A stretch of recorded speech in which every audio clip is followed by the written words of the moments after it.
नमस्कार, आप देख रहे हैं न्यूज़ 24। आपके साथ मैं हूं प्रत्युष खरे। अयोध्या में राम मंदिर निर्माण के लिए शिला पूजन का मामला सियासी रंग लेता जा रहा है। राज्यसभा में आज शिला पूजन का मामला जेडीयू ने उठाया तो बीजेपी को इस मामले पर सफाई देनी पड़ी। इतना ही नहीं, शिला पूजन की घटना पर कांग्रेस और बहुजन समाज पार्टी ने केंद्र और यूपी की समाजवादी पार्टी की सरकार को घेरा। 5 की पंचायत में आज हम इसी मामले पर बात करेंगे कि क्या राम मंदिर पर सियासी माहौल बनाया जा रहा है और क्या विश्व हिंदू परिषद केंद्र सरकार पर मंदिर के लिए दबाव बना रही है। लेकिन उससे पहले ये रिपोर्ट देखिए।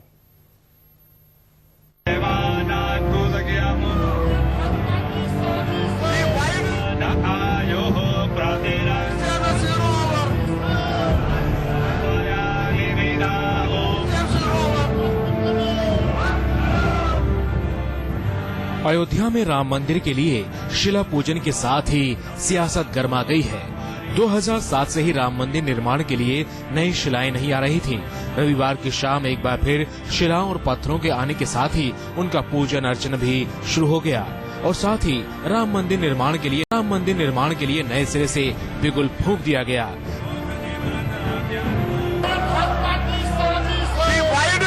राज्यसभा में आज इस मामले में काफी हंगामा हुआ। कांग्रेस और समाजवादी पार्टी के नेता वेल में आ गए और हंगामा किया। सदन में इस मामले को जेडीयू सांसद केसी त्यागी ने उठाया। सब जानते हैं कि मामला सुप्रीम कोर्ट में है और अभी दस्तावेजों का अनुवाद भी नहीं हुआ है।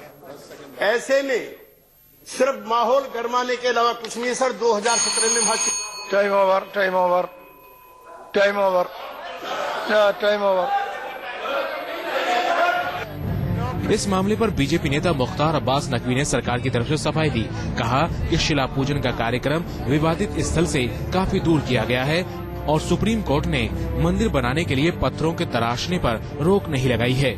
तराशने का काम सन 1990 से लगातार चल रहा है और जो विवादित स्थल है उससे वो लगभग 1.5 किलोमीटर से ज्यादा दूर है। विवादित स्थल से पत्थर को तराशे जाने पर भी कोई प्रतिबंध नहीं है। इसका मतलब ये नहीं हुआ कि राम मंदिर का निर्माण हो रहा है। वो न्यायालय में मामला लंबित है, न्यायालय का फैसले का इंतजार करिए।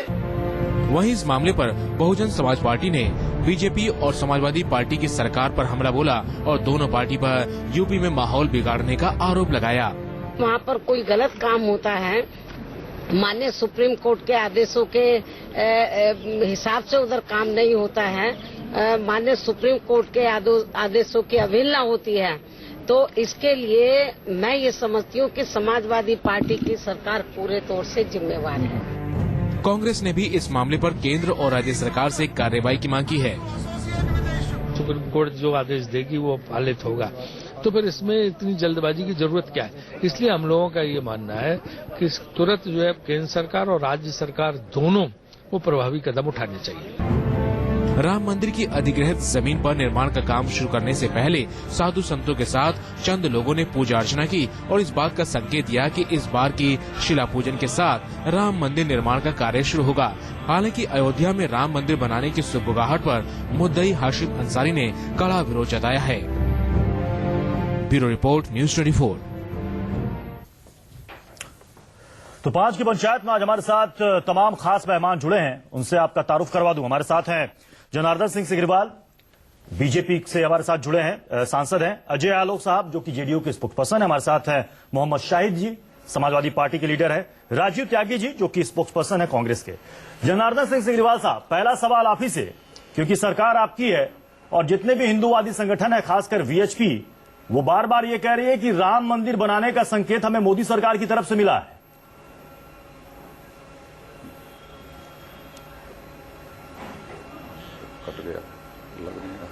जनार्दन सिंह सिग्रीवाल साहब, मेरी आवाज आ रही है आप तक? देखिए, हाँ आ रही, आवाज आ रही है।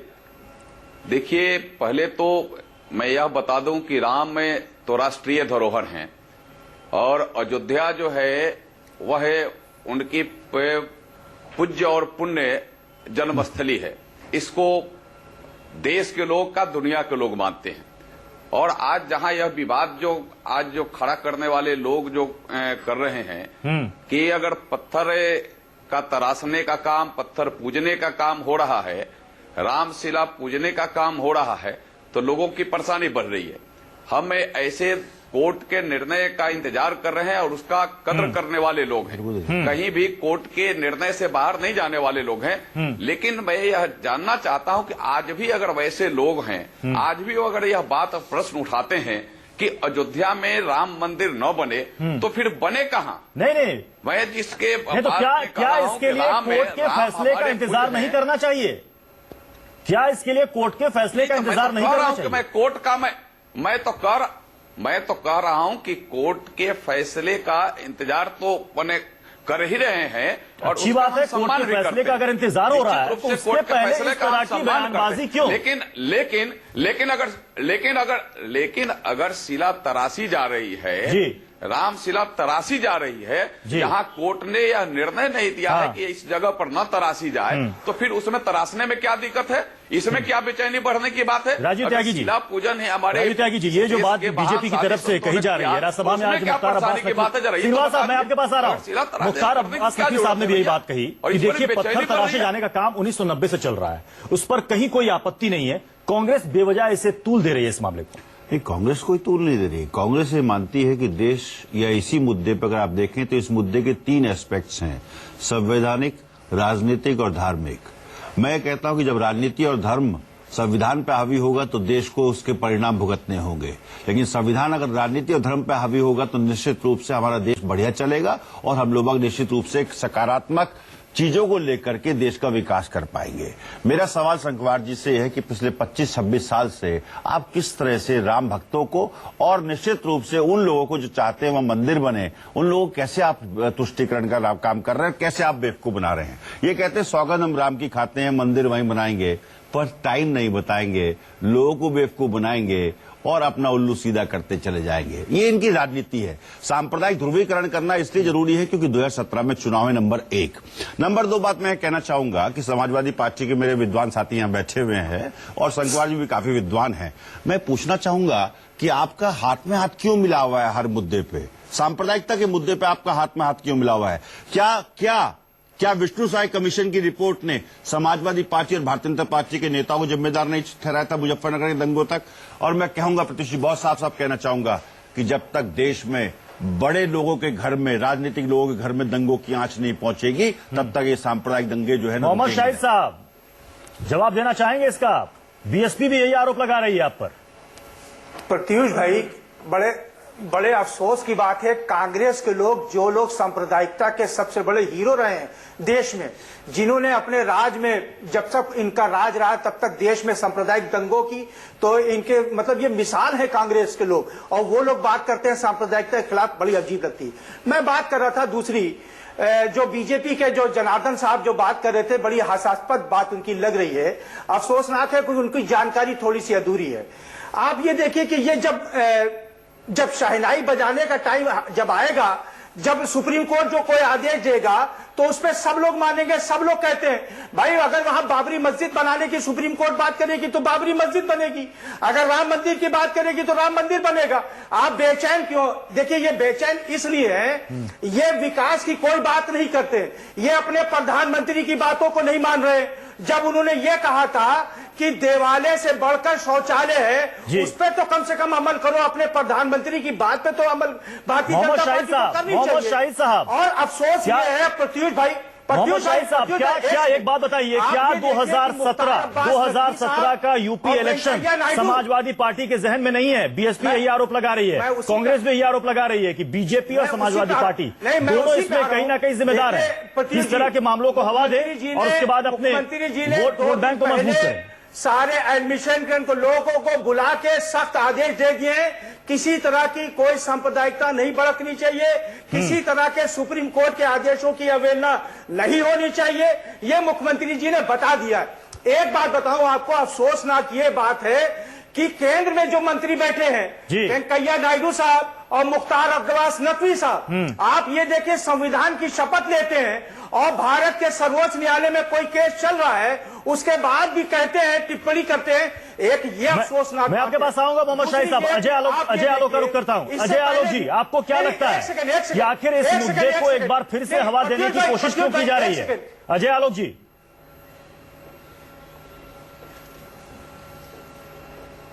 ऐसा है कि ये तो बिल्कुल साफ है कि इस मुद्दे पे कहीं ना कहीं भारतीय जनता पार्टी और समाजवादी पार्टी दोनों को फायदा होता है।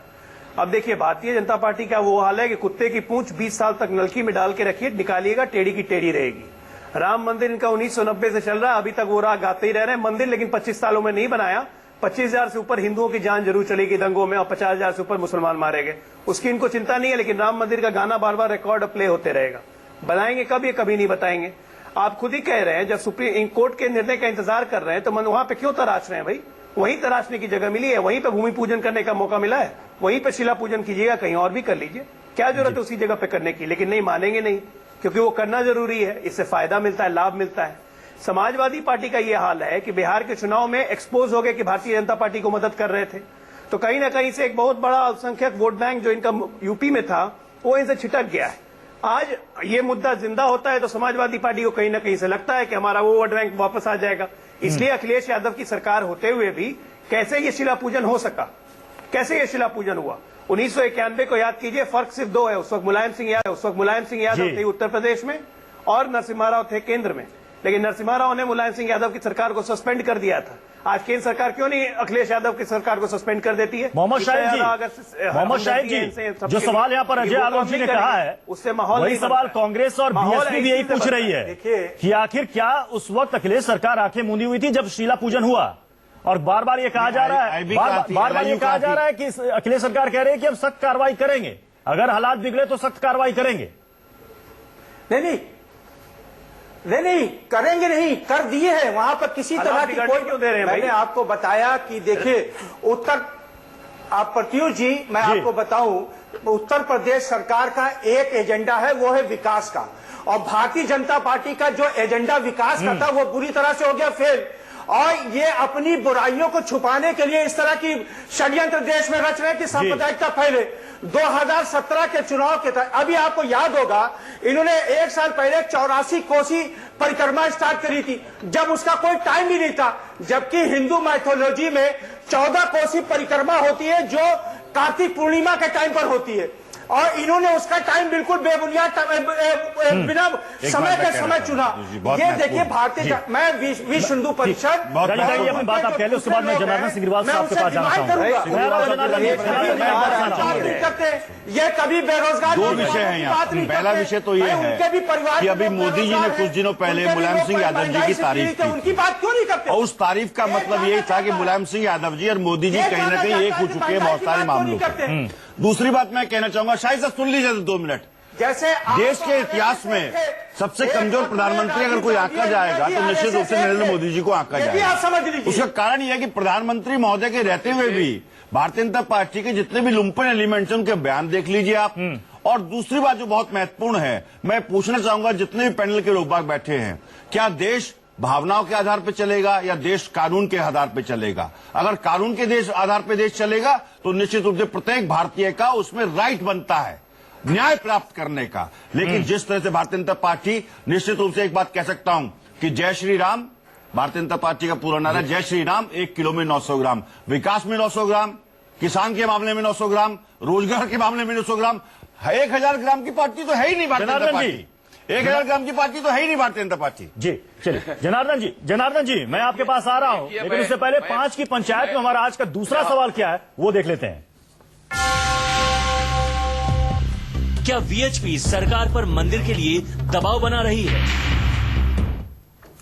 जनार्दन जी, वीएचपी में सवाल पूछ जनार्दन जी, ये अहम सवाल है कि क्या वीएचपी राम मंदिर निर्माण के लिए सरकार पर दबाव बना रही है और बीजेपी दबाव में आ रही है? देखिए, दबाव की बात नहीं है। मैंने पहले ही कहा कि अयोध्या में राम मंदिर बनाना देशवासियों के लिए है और देश। बताइए आप, मुझे बताइए, आपने 2014 के लोकसभा चुनाव में जो मैनिफेस्टो दिया था उसमें 41 नंबर पर राम मंदिर का मुद्दा क्यों रखा था?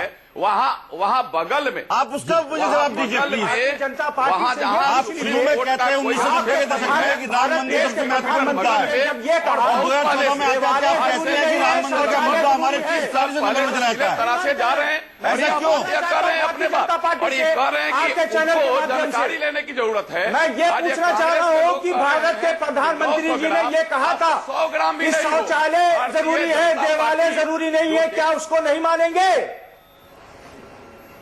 क्या सरकारों को तिलांजलि देने का पार्टी काम से किया? प्रत्युष जी मैं ये पूछना चाह रहा हूं, मैं आपसे पूछना चाहूंगा, कानून व्यवस्था बनाने की जिम्मेदारी किसकी है? समाजवादी पार्टी की सरकार है, वहाँ पर कानून व्यवस्था कौन बनाएगा?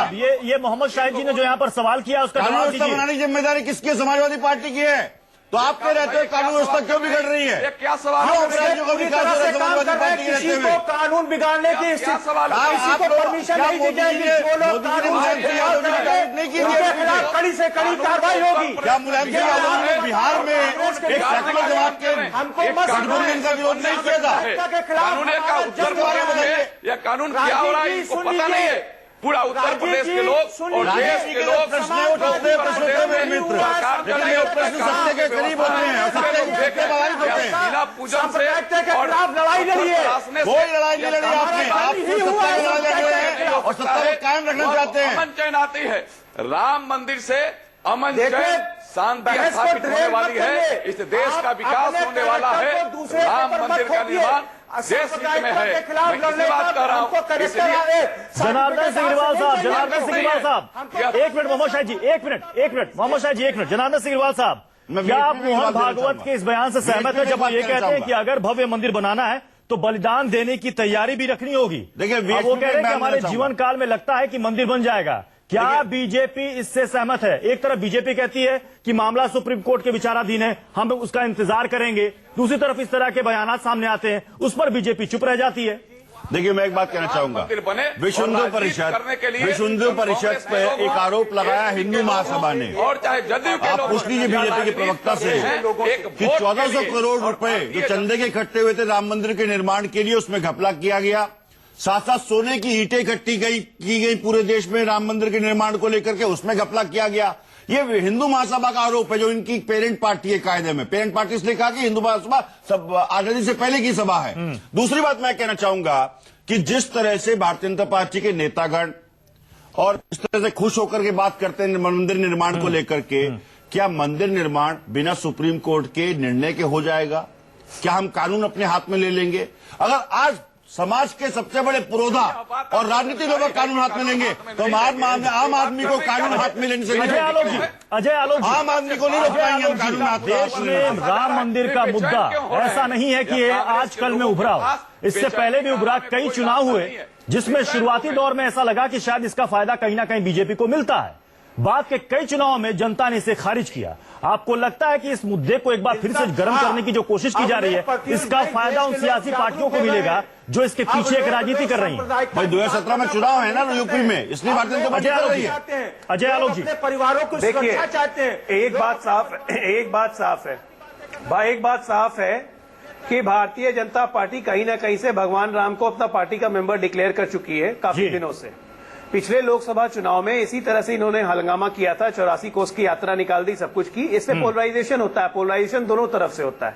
भारतीय जनता पार्टी को भी लाभ होता है, सपा को भी लाभ होता है। इसीलिए अखिलेश यादव जी ने इसको रोकने की कोई कोशिश नहीं की, बल्कि अब ये कह रहे हैं कि हम और माहौल खराब नहीं होने देंगे, क्योंकि कहीं ना कहीं लाभ उनको भी है। लेकिन अब जनता समझ चुकी है कि ये लोग दोनों चोर चोर मौसेरे भाई हैं, कोई फर्क नहीं पड़ने जा रहा है और इसी तरह से ये धुलते रहेंगे। अगर आज इनमें नैतिक बल है तो क्यों रामलला पे, उस मंदिर नया स्थान पे क्यों पूजा हुआ?